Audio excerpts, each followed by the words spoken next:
വന്ന എക്സിറ്റ് പോളിലെ ഒരു പ്രത്യേകത, രണ്ട് മുന്നണികളും തമ്മിലുള്ള മത്സരത്തിൽ കേരളത്തിൽ അടുത്തടുത്താണ് നിൽക്കുന്നത്. നെക്ക് നെക്ക് എന്ന് പറയുന്ന തരത്തിലാണ്.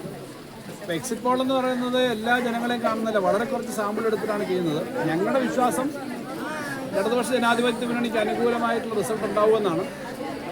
കാരണം ഞങ്ങൾ നേരിട്ട് ജനങ്ങളുമായി സഹകരിച്ച് അവരോട് സംസാരിച്ച് അവരുടെ പ്രവർത്തിച്ചിട്ടുള്ള ഒരു വിലയിരുത്തലാണ്.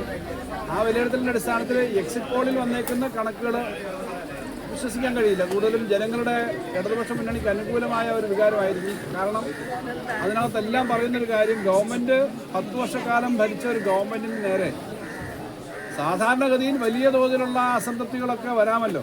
കാരണം 10 വർഷം ഭരിച്ചതാണ്. പക്ഷെ ജനങ്ങൾ വോട്ട് ചെയ്യാൻ പോകുമ്പോഴും പറയുന്നത് ഈ ഗവൺമെൻറ് ഉണ്ടായെങ്കിൽ മാത്രമേ എല്ലാ മേഖലയിലെ ആളുകളുടെ ജനക്ഷേമകരമായ പ്രവർത്തനങ്ങൾക്ക് തുടർച്ച കിട്ടൂ, അതുപോലെ തന്നെ സമാധാനം ഉണ്ടാവൂ, നാട്ടിലെ ക്രമസമാധാനം, മതനിരപേക്ഷത ഉറപ്പാക്കുന്ന കാര്യം എല്ലാം ഉള്ളത് ഈ ഗവൺമെൻറ് എന്നാണ് ജനങ്ങൾ ചിന്തിക്കുന്നതെന്നാണ് ഞങ്ങൾ മനസ്സിലാക്കിയത്.